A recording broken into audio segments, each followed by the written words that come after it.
What is up, guys? It's Ty with H24 Outdoors, and today I've got a beginner video for you guys. And I am just going to be giving y'all beginners, maybe you're new to bass fishing or new to fishing in general, and you just want to catch some bass.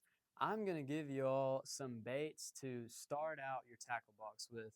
I remember when I started out fishing, I had no idea what to even think about buying because let's be honest, in bass fishing, we tend to overcomplicate things, and there are a ton of different lures that are sometimes all look the exact same, and it can be very overwhelming for you guys that are just starting out.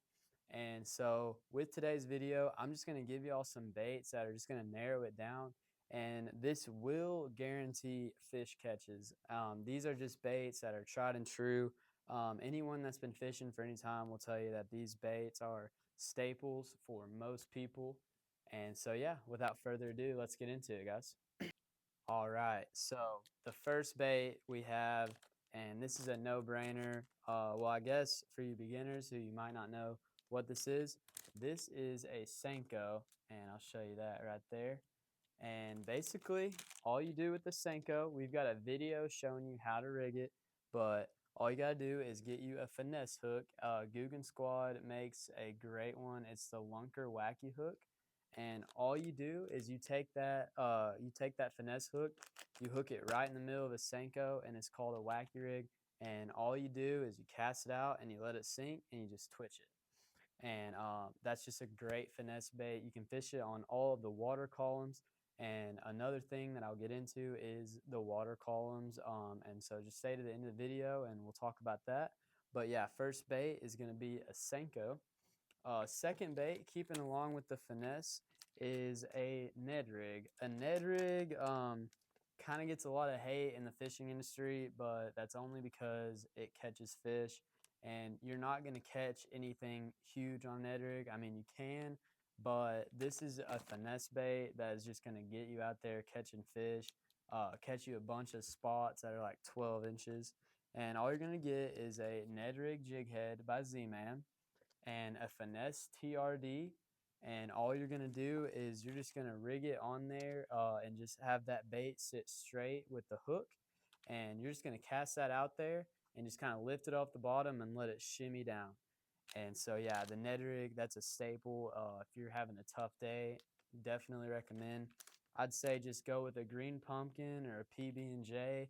It's more of a clear water bait, so that's why I would try to stay away with like a black and blue, because if I'm fishing some dirty water, a Ned rig is not going to be my first choice by any means. So yeah, that Ned rig is going to be my second bait of choice. And moving along, we've been using some slow baits, but this bait right here is called a ChatterBait. And all a ChatterBait is, it's called a bladed jig, and that's what it is. It's a jig. It's got a blade on the front of it that vibrates. Pairs really nicely with a swim bait. This is the Gary Yamamoto Seiko, and this ChatterBait is the Evo by Z-Man. And all you're going to want to do is cast it out and reel it in, twitch it, just give it some erratic motions just to make it look like a bait fish that's dying or a bluegill, but just bounce it off a cover, give it some erratic motions, and just cover that middle part of the water column. And so, yeah, third bait is going to be that chatterbait. All right, keeping along with the moving baits, we have a spinnerbait. This is the classic bass fishing lure right here. Spinnerbaits can be very confusing. There's a lot of different sizes and varieties in the blades.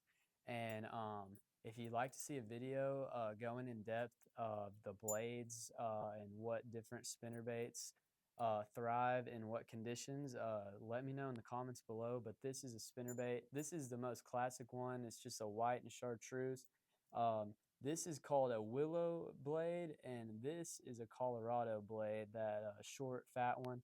And the most common spinnerbait is this combo right here, just a white and chartreuse. And all you're going to want to do is the same thing as that chatterbait and just throw it out there, reel it back in. Chatterbait's going to be more of a sunny day bait. And that spinnerbait is going to be very nice on your cloudy, windy days. I know that at least I've had more success on cloudy, windy days throwing a spinnerbait and just throwing it in the brush. It does really good in brush. These are very good about not getting hung up. So the next bait I have, and that is a square bill crankbait. This is the KVD 1.5 or 2.5, sorry. And this color right here is called Sexy Shad. And if you're new to bass fishing, Sexy Shad is a staple color for all anglers. I know that when I was starting out, Sexy Shad is pretty much the only shad color that I threw. And it just has a little bit of everything. It's got your blue accent, chartreuse, and it's still looking like a shad. And if you're a beginner, before you start playing around with colors, I would definitely say to just start out throwing Sexy Shad colored baits.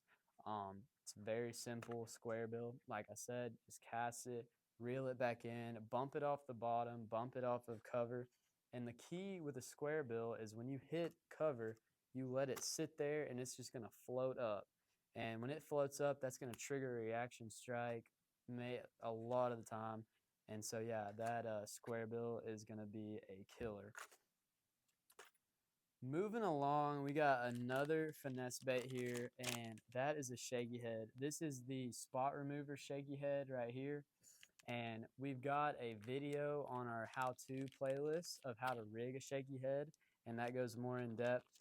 This is the Fat Baby Finesse by Strike King, just a finesse worm, nothing crazy. And this is just going to be a bait that you hop along the bottom. It's going to be a great bait to fish around rocks. A shaky head has been one of my personal favorite videos for a long, or not videos, one of my favorite lures for a long time, and it's caught me a lot of fish. It's won me some money over the years, and it's just going to be a staple. It's just a great all around. You can kind of fish it around anywhere. I like to fish it rocks, but you can really do anything with a shaky head. And so, yeah, we got one more finesse bait on here, and that is a finesse jig. This is a ball-headed jig, and it's got a skirt that comes up above the head, and it just gives it a finesse-y presentation. And I don't have one with me right now, but throw a Ultra Vibe speed crawl on that as a trailer. Just bite the top like half of an inch off of it and make it flat. But a finesse jig, you're just going to drag around. It's really good about not getting hung up, at least what I've found. So I'm not scared to throw it around cover or anything like that. But yeah, this one is made by Brazalo, and that color is green pumpkin orange. And the next bait I have for you guys is a Whopper plopper. If you're new to bass fishing, you're probably fishing in some ponds most likely. Whopper plopper is the best pond bait. It crushes on ponds. Haven't had as much luck with it on a lake. And if you are going on a lake and want to fish topwater, I would definitely recommend throwing a spook. Spooks are a little tougher because you have to do something called walk the dog on them, and I'm not going to recommend that to a beginner. But a Whopper plopper is plain and simple. Throw it out there, reel it in. This color is bone, and if you're on a pond, like I said, a Whopper plopper is going to be the real deal. And last but not least, we have what's called a Texas rig. For this example, I'm using a Strike King Rage Crawl, and all you're gonna do, and I have a video on the channel, again, it's in the how-tos of how to rig a Texas rig, but all you get is a 3/0 EWG, and 3/0 is, in my opinion, the most versatile size hook. So if you're wanting to fill your tackle box and you're working on a budget and you don't know what size hook to get, 3/0 can get away with most things unless you're throwing a bigger worm. But all you need is a 3/0 EWG hook and just 1/4 ounce or 1/8 ounce bullet weights. The weights and the hooks are relatively cheap, so you can kind of mix and match. You can use tungsten. These are painted lead weights. Tungsten is going to give you a better feel for the bottom, but is not necessary by any means. And yeah, go watch our video about Texas rig, but I would recommend a Zoom Rage Crawl, and you're just going to hop that and crawl that along the bottom.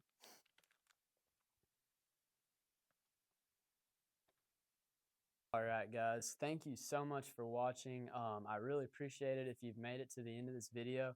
And like I said, for you new guys that are watching this video, don't be intimidating. Bass fishing is far overly complicated, in my opinion. Once you get what your style of fishing is down, then you can really start to play around with it. But don't get it in your head. There's a lot of YouTube videos on bass fishing that just way overcomplicate it, and it can be overwhelming for you new guys. But stick to these basics.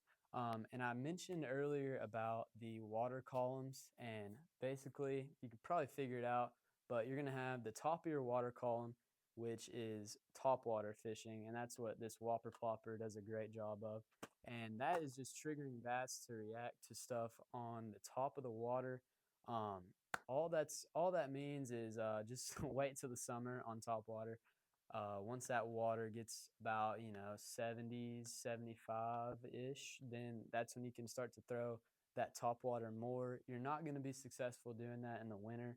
Now the middle water column is going to be like your crankbaits, your square bills, your spinner baits, and that's just going to be your moving baits. And that can also range when you're throwing a wacky rig. That can be in the middle water column, or you can fish it on the bottom. And the bottom is obviously the bottom, and that's just going to be crawling creature baits and all of that. And you'll figure it out once you start to get fishing enough. You'll figure out what to fish, like what to target once you get going. So thank you so much for watching. I really appreciate it if you've made it to the end. Drop a comment if y'all have any questions, and I will do my best to answer those. And if you got any video ideas, drop those as usual. Thank you so much for watching. Peace, guys.